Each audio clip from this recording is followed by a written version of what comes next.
आहेत, 19 विकलेल्या आहेत. म्हणजेच हां, त्याच्याकडे 31 होत्या, 19 विकल्या म्हणजे त्याच्याकडे एकूण किती होत्या? 50 टोपल्या होत्या. किती टोपल्या होत्या? 50 मला. म्हणजे त्यानं किती टक्के विकल्या असं विचारलेलं आहे.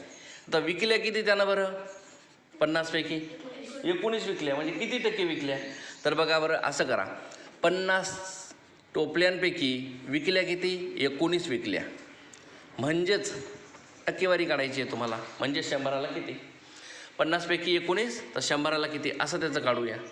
हा शून्य कटला, हा शून्य कटला, किती शिल्लक राहिले बघा. इथे लिहूया आपण. पहा, इथे 19 आणि 10 हे गुणाकारात शिल्लक राहिले. 19 10 190. ठीक आहे ना. 19 10 190. 190 भागाकारात 5 राहिला आता फक्त शिल्लक. मग भागाकारात 5 राहिला म्हणजे बघा बरं, 5ने आता याला भागायचं आहे. कितीला? 190ला. तर अगोदर 19 नाही आहेत पण छोटा आहेत ना. शबाश. 5 त्रिक 15, 16 17 18 19 4 राहतात की नाही. किती झाले रे इथे? 40. मग 5 म्हणजे किती टक्के आता त्यानं विकलेले आहेत? 38%.